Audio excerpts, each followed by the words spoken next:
For me personally, one of the particular moments when I realised that this system, which I think is hard to defend in any case, was fundamentally broken, was in the aftermath of the Grenfell tragedy. We knew then that it was important that responsibility be taken for remediating buildings which were unsafe. We knew then that individuals and organisations had to take that responsibility onto their own shoulders. And we knew then that freeholders, if they were true to the spirit of the original legislation, would say, yeah, we have a responsibility for this building and for all of those within it. We have a responsibility to make sure that this building is safe. Therefore, we should have a responsibility to pay for the remediation. But did we find freeholders queuing up to do that? Absolutely not. They were there ready to extract income at the highest possible rate whenever they could through ground rents and service charges. But then when they were called upon to discharge their responsibility to the leaseholders within that flats, they were absent. They ran away from their responsibilities, and that is why I have limited to no patience now with the well-funded lobby groups that stand up for these freeholders and seek to ensure that they can continue extracting money from leaseholders. It seems to me that at a critical point, the argument that is sometimes made on behalf of these people disappeared because of their negligence and their moral fault, and I'm happy to give way. I say to the government that after the Grenfell fire tragedy, when it became clear that up to £15 billion of remediation was needed, not just for cladding but for other fire defects, that the only people who could eventually pay these costs by law would be the leaseholders who owned not a brick in the building. The people who ought to be paying are the insurers for those who were responsible, who are the designers, the architects, the building the builders, the developers, the subcontractors, the component manufacturers and the like, all of whom were insured. And I commend to this House that somehow in committee stage they write in that the potential claims by leaseholders can be gathered together into an agency who can together sue the insurance companies and those they insured to get a contribution from them which will reduce the cost both to leaseholders and reduce the cost to government, who have been providing a lot of money to try to make sure remediation has happened. I pay tribute to successive Secretaries of State who had to give written instructions to their permanent secretaries for some of the compensation for fire defect costs. And I would say to government that the artificial distinction of 11 metres is unjustified. Actually, the fire death certificates show it's in lower buildings that more people die in fires. Higher buildings are not riskier, and I think that we ought to try to recognise the realities. It's also worth saying in passing that when Dame Judith Hackett produced her report and recommendations, I don't think she was well briefed on the law on leasehold, which is why some of her recommendations weren't properly appropriate.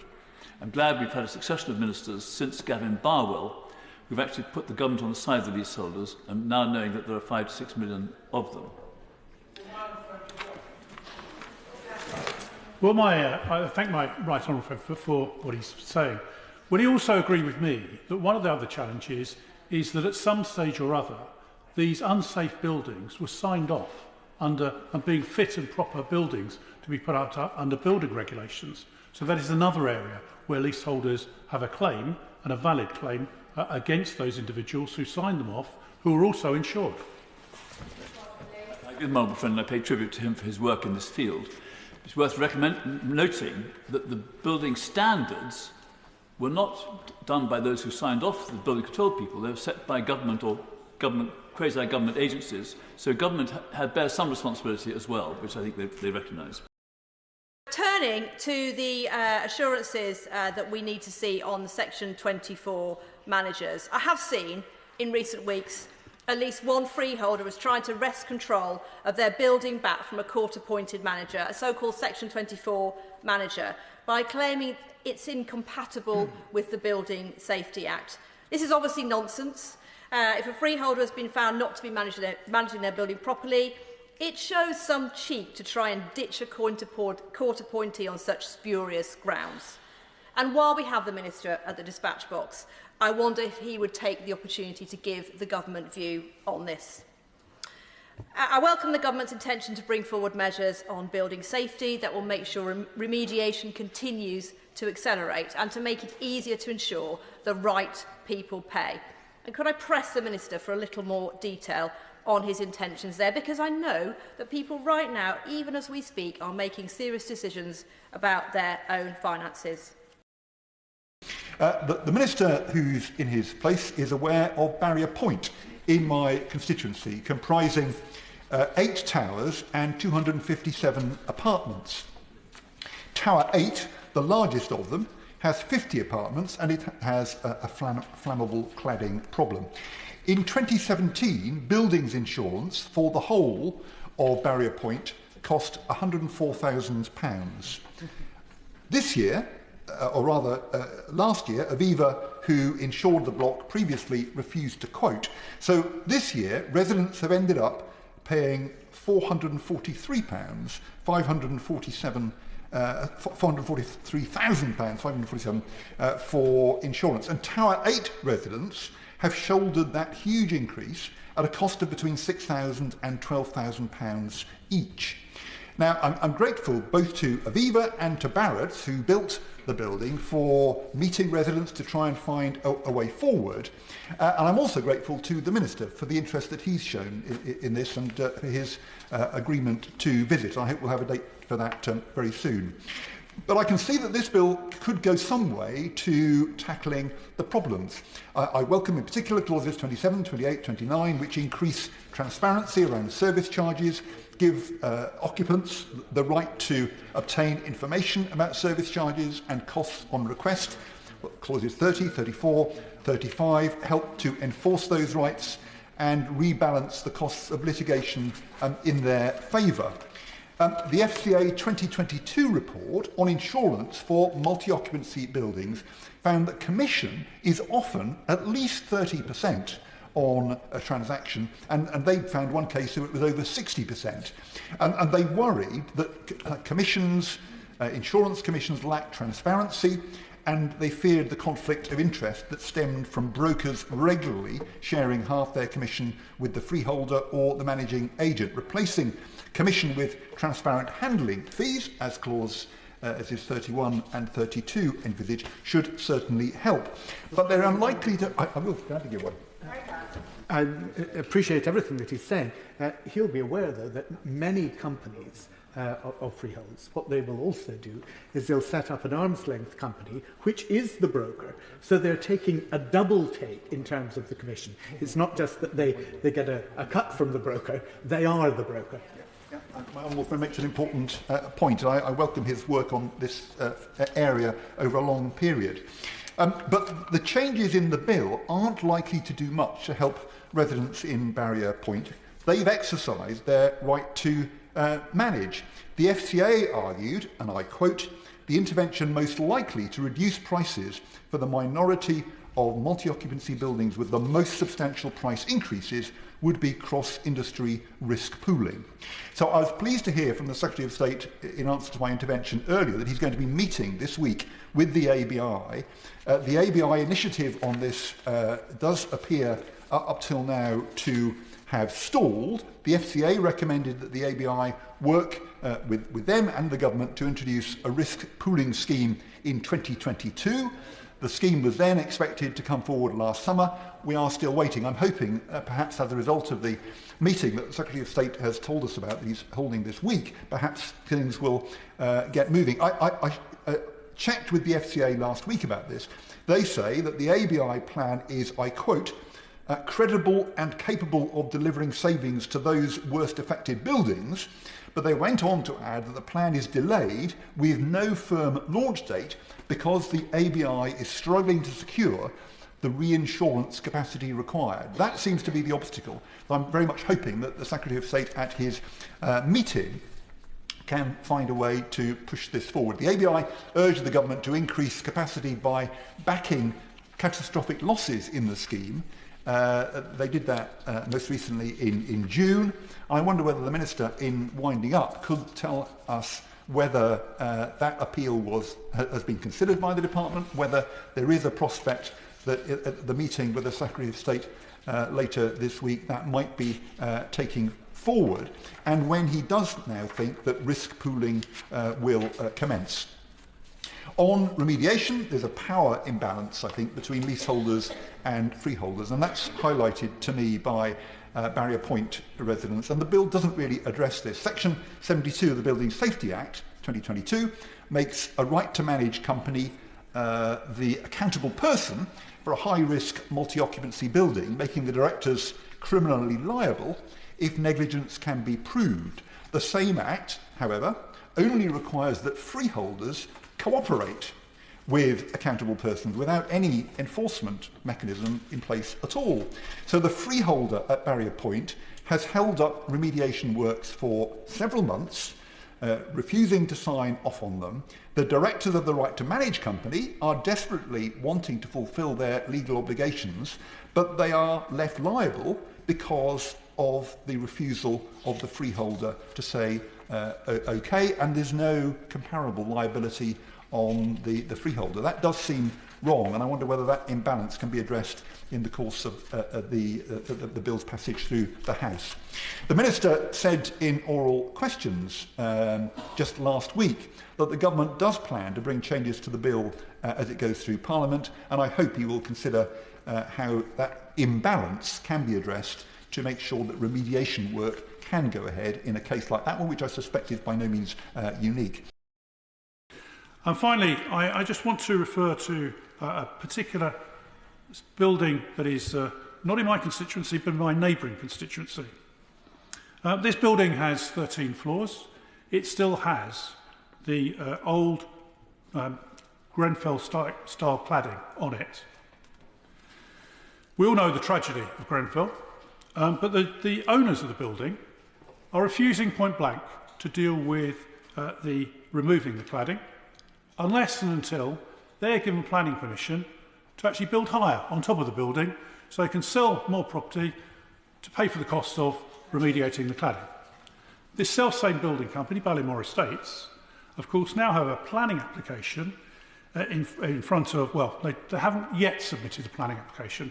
They want to build 29 blocks of flats, the tallest of which will be 29 stories, the majority of which are more than 20 stories, in a density that is greater than Manhattan, Singapore, or any other place in the world. This is a scandal, and indeed the Secretary of State promised, when he named certain building companies, that if they refused to carry out the work that they should do, then they would not be given planning permission in the future to enable more flats under leasehold development. So I would call on the Secretary of State to take action to ensure that they're not given planning permission at all until such time as they are putting right what they have put wrong. Many of my constituents who are leaseholders are also unable to sell because they're waiting for remediation work to begin on blocks deemed to be unsafe. Much of this emerged following the tragedy at Grenfell. Banks will still not approve mortgages for these blocks until the work's carried out, which means, again, these leaseholders are trapped in limbo.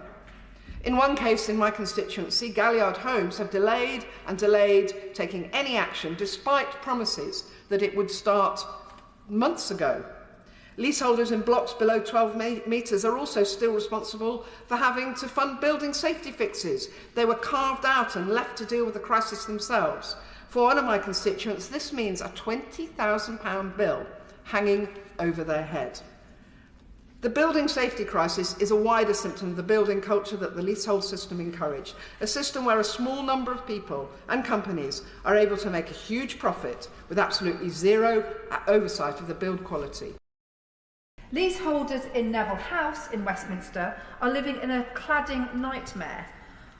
Although Westminster City Council issued a hazard awareness notice on this building, no remedial works have been undertaken as their managing agent, Estate and Management Limited, has failed to agree with the developers, Berkeley Homes, on the terms of a survey licence. As a result, these homes are unsellable. Leaseholders of Blake Tower on the Barbican estate are living in a building with ongoing fire safety issues, which the developer, Redrow, committed to dealing with, but has yet to undertake the necessary inspections. They also have such serious building defects that has resulted in several flats being unlivable in. The local authority, the Corporation of London, shares my concerns and that of the constituents and understand that they are about to take action. These are just a few examples, Mr Deputy Speaker, of the appalling behaviour undertaken by freeholders in my constituency. Let me now turn to some of the comments that were made in the debate. To my honourable friend, the Father of the House from Worthing West, I pay tribute to his long-standing work. He raises a number of points which we will go through in more detail in the committee stage, but I did just want to highlight the point that he made on the building safety side with regards to sub-11 metre properties. I know there are a number of other honourable members that made a similar comment today. We have a process in place where if colleagues have concerns about fire remediation issues within sub-11 metre properties, they should ensure that they are getting the appropriate fire assessments, which all buildings are needed, and if there is substantial works that is needed to those properties, they can be raised to the department who has committed at this dispatch box and has executed those commitments to look into those issues in more detail. I look forward to the visit to Barrier Point. I did absolutely want to come following his letters and correspondence. It is important that not just we look at the overall macro picture on building safety, but we also take time to look at individual circumstances to see whether we can learn anything from them. And like him on insurance, and I'm grateful for him giving me the opportunity to make this point from the dispatch box. I am as keen as he is to see progress on insurance. I have met members of the insurance sector and representatives of it on a very regular basis in the year since I have been in post, and I hope that they will hold to their intentions, that they have told us that they will be launching this scheme, and we are as keen to see it as we possibly can. The Secretary of State's further meeting this week, I hope, will enable progress to be made. And my friend also highlights an example of a property which has not yet made progress in terms of remediation. Similar examples were given by the Honourable Ladies from Brentford and Isleworth, from Walthamstow, and from my honourable friend from the cities of London and Westminster. We can see significant progress on this. We have only recently produced a new detailed set of data covering all of the funds which are now open on building safety, and I hope that honourable members will see the progress that has been made, but we recognise there is absolutely more to do, and the Honourable Lady from Walthamstow is absolutely right. There are a number of names which pop up repeatedly. Y&Y is one of them, E&M is another, there are many others, and they should be on notice that they need to change their practices because it is not acceptable. My honourable friend from Greenwich, my honourable gentleman from Greenwich would like to intervene. Just briefly, the Minister was touching on building safety. In the briefing notes relating to the bill that accompanied the King's speech, reference was made under improving leaseholder consumer rights to building on the legislation brought forward in the Building Safety Act. Is it the government's intention to incorporate building safety measures in this piece of legislation? Gentleman, for that. We are looking at what may be possible. We recognise that whilst we have a very solid prospectus which has been brought forward by my right honourable friend for Surrey Heath, there are always tweaks which can be done. But we see a real momentum in this. And I know that is not good enough for those buildings which have not yet had the remediation, or for the leaseholders which are hugely frustrated by the inability or unwillingness of freeholders to make progress. But we have made significant step forward in the last year or so, and we are committed to doing more in the coming months ahead.